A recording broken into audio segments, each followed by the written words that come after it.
How many of you have been to Disneyland? Stop me if I tell a fib. If I lie, just stop me.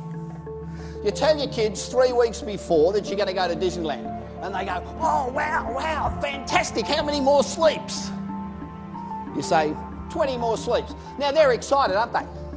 They are excited. They haven't been to the place yet, and they're excited. They're already having a good time. Now, how would you like to have a brand where somebody said, I'm going to go and see my ING rep in 3 weeks, and they go, wow, how many more sleeps is that?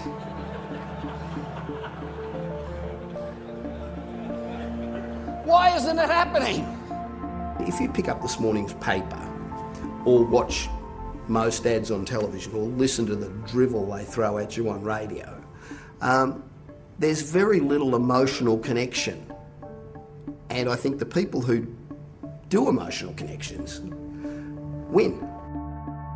We get to the gate, 44,000 people have beaten us, so we stand in this great line. We finally get to the window, and they say 2 adults, 2 kids, $244, and you say, God, that's expensive! But this is Disneyland, happiest place on earth. Wow, hey. So you pay over your money, you walk in the door and you say, come on kids, we've got to get down to Pirates of the Caribbean. So you race down the Pirates of the Caribbean as fast as you can get there. What's the first thing you see? A line. It's not just a little line, is it? There's 50,000 people in this bloody line. So you wait. And Disney, just to make you feel better, stick up a sign saying, the wait from this point is 1 hour. So you go, okay, that's all right, happiest place on earth. So you finally get into Pirates of the Caribbean. 2 minutes later, it's over. Okay, that's all right. Race down to the next ride. What's the first thing you see? A line. You stand in the line. You know, the average person who goes to Disneyland stands in a line for 6 hours and 20 minutes. 6 hours and 20 minutes standing in a bloody line. And what do you do when you leave? You say, wasn't that fantastic? I just enjoy being successful. I enjoy getting a result for whoever the client is, whether that be putting together a business strategy, or whether it's putting together a marketing strategy, or whether it's going out and knocking dead 1,000 people in the room. It's about achieving the result that you need to achieve. I've been doing this for a long time, and I work with corporations all over the planet. And we go in and we develop customer service policies, just giving every customer a great wow experience every time, and we change bottom lines dramatically. Not advertising, not promotion, not new products, just good, old-fashioned, bloody good service.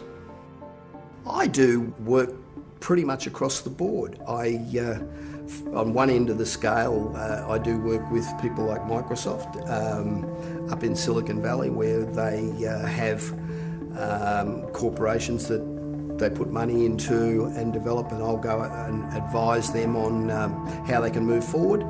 I launched Nexium in Europe for AstraZeneca. I think most of the corporations that I've been dealing with have been the big guys, although I'm getting more and more involved in helping small businesses, in fact, not necessarily start-up businesses, but early stage businesses where they may not have the business model quite right. They haven't determined what their business and marketing strategy should be.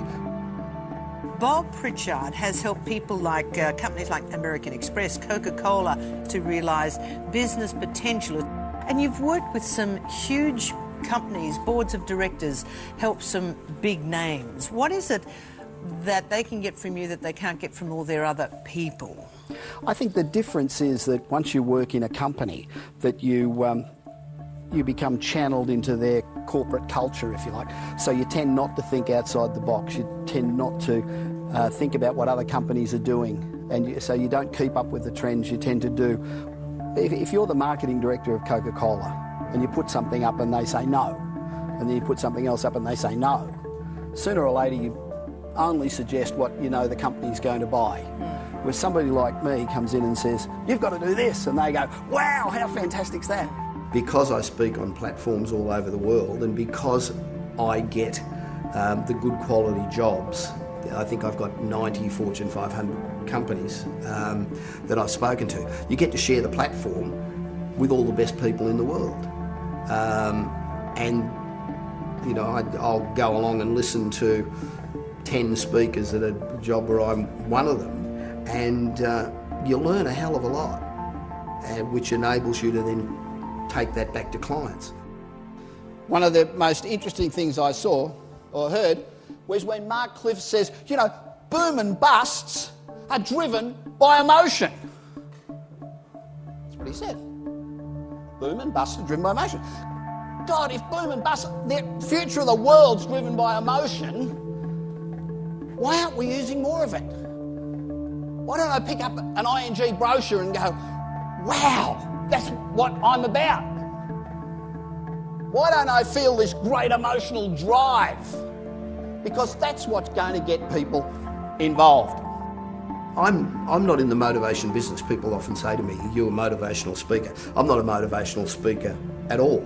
I'm a person who gets across a whole bunch of information that is as simple as I can make it so that they can walk out and implement it tomorrow, so that you don't get back to the office and say, geez, what do I do now? It's information that's practical, logical, you can implement tomorrow. And hopefully it's entertaining and motivating. This world is full of good people, and if you want to be the best, you have to put in the yards.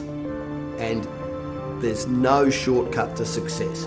Hard work, hard work, hard work. They're the three keys. They're the only three keys.